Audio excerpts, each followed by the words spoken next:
Anton, þeir eru konum með liðið í bikarúrslit, hlýtur að vera góð tilfinning? Já, bara frábær tilfinning og við erum bara mjög sáttir að vera komin þangað.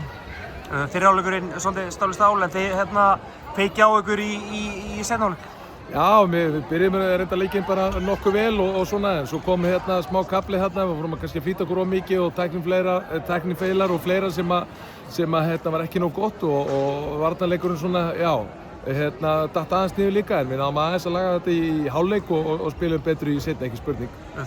Káa Þór skoraði ykkur 6-7 mörk í seinni hálfleik, náðu að halda þeim vel.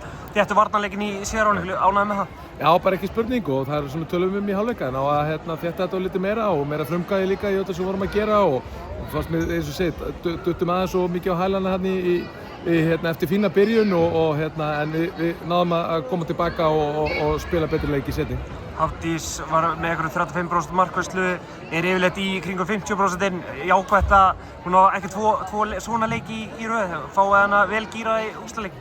Það svo erfitt að meta allt svona og hitt og þetta og allt svona. Við erum bara að fara í bikarúrslit og þurfum bara alvöru frammistöðu á móti frábæru liði Hauka sem unnið það í fyrra og svona, á þeirra heimavelli, þannig að við þurfum bara að eiga mjög góða frammistöðu á laugardaginn. Þessu á Hauka heimavelli, hvernig það að mæta Haukum á þeirra ein heimavelli? Já, ég bara hef ekki gert áður, ég veit það ekki. Þetta bara eins og hver annar bikarúrslitaleikur þó svo sé við förum bara í þann leik og ætlum okkur sjálfsögðu að vinna hann. Þetta bara bikarúrslit, það segir sig sjálft og númer 1 og 3 fá bara góða frammistöðu og helst þetta leik í 60 mínútur. Hefur verið eitthvað meiðsli síðustu daga og vikur fyrir staðan hópnum? Staðan bara ágætt og eins og segir, nú alla með þetta fyrir utan Ágústu sem brotnaði í leikum móti Stjörnunni.